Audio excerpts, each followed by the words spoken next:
Okay, for this one, we're looking at the Western Aphasia Battery Revised. The front just has a little bit of the layout of the patient's name, all of their contact information. It also has on here questions like date of onset, what side of the hemisphere in your brain it would be in, if you're right or left-handed, if there's any neglect going on, and also the site of lesion, and you can also attach a report on there.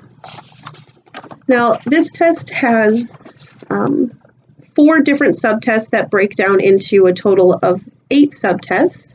Those tests are the spontaneous speech, which has the conversational questions, picture description, and then there's the auditory verbal comprehension subtest, which has yes, no questions, auditory word recognition, and then the sequential commands. There's a repetition subtest, and that one is just repetition questions. And then there's a naming and word finding subtest that has object naming, word fluencying, sentence completion, and responsive speech. The point of this test is to give a diagnosis of which kind of aphasia it is. So each of the tests gives directions on how to give the test, and also gives a specific set of instructions for how to score each one.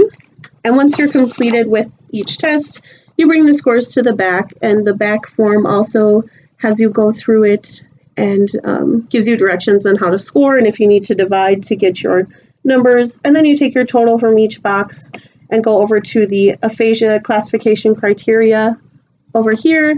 And with those scores, it will give you the type of aphasia that you would be diagnosed with from this. So we are going to look at the auditory verbal comprehension yes or no questions. So for this one, we don't need any materials for directions. I'm going to ask you some questions, answer yes or no. If the patient cannot respond consistently verbally or gesturally, you're supposed to train the patient to close his or her eyes to indicate a yes response. Because aphasics often elaborate and circumlocate, it is particularly important to remind and reinforce the patient to respond yes or no as requested. There's also repetition that you can repeat the directions and the question if the patient gives an ambiguous or confabulatory response. And then the scoring for this test would be to check and make sure they said yes or no. And then it also gives you an option of how they responded. So either verbally, gesturally, eye blink, or no response. And then if they give you the correct response, they would get a score of a 3, and an incorrect score would be a 0. So we'll start this one. Is your name Smith? No. Is your name Brown? No. Is your name... We'll skip that one. Are you a doctor? No.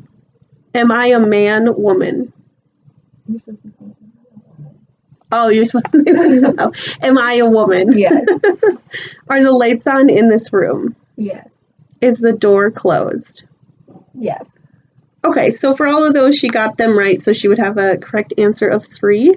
And then, like I said before, you'd put your total score at the bottom, and then you would just bring that to the back of the test for the appropriate spot under the auditory verbal comprehension, yes, no questions, and you'd get your score at the end of that. And it's really nice that it tells you the materials you need and the directions for each subtest. And then there's also more materials that are provided for certain subtests too.